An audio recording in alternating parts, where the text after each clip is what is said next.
In tonight's Behind the Business, we learn where and how our fresh fruits and veggies are packaged and transported. Take a look at how one local company is steady growing despite a few obstacles. Workers stay on the move at Gulf Coast Produce in Biloxi, either moving, weighing, packaging, or cutting up fruits and vegetables for distribution.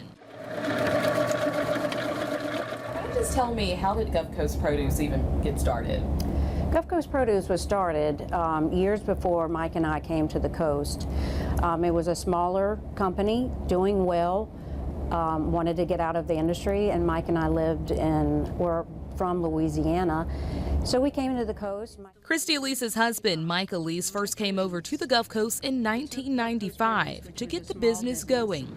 Christy then joined him in 2001. And as the casinos grew, we grew with them. And so we expanded this whole refrigeration facility on the west side of the old part of the building. And, you know, it gave us an opportunity to get into bigger distribution area.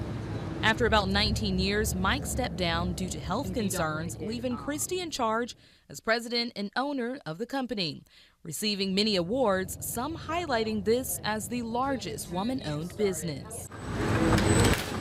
Now, you're usually down on the floors, right? Down on the floor every day. Every day, I mean, pretty much we get roughly about 8 to 10 18-wheelers coming in a day. Some might be LTLs, less than a load, some might be a full truck. Director of Operations Greg Cheek says there's a lot that goes on behind the business many wouldn't know, especially working with third-party vendors. Whether it's Chick-fil-A, whether it's Darden, which is Olive Garden, we want our pullers and our team to know exactly what brands are approved. So in every cooler, they have their designated spots for each brand, but it shows also where the manufacturers, where each product is coming from. So in a business like this, temperature is very important, and you must always keep a jacket. There's a total of 10 coolers, 1 freezer, and of course the coldest is 0 degrees in that freezer, but the coldest you can keep a cooler is 38 degrees, with the warmest being 55 degrees, and that's where you find the vegetable that many of us eat in several different ways, from baked to steamed, and of course, mashed. Potatoes from jumbos, #1s, 80 counts.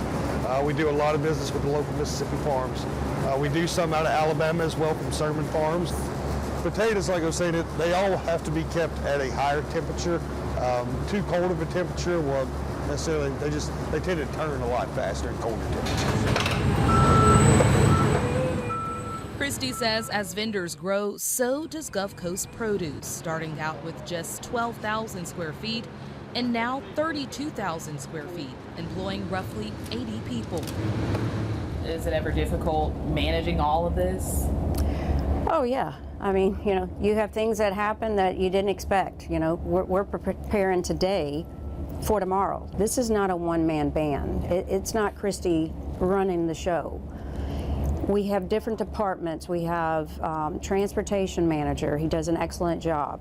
We have a nighttime shipping supervisor, sales management office, accounts payable and receivables, but we all work together communicating, ensuring that if one department falls short, it's going to snowball. From schools to casinos, assisted living facilities, and more, Christy says wherever there's a need for fresh produce, she will always make sure Gulf Coast Produce is at your service.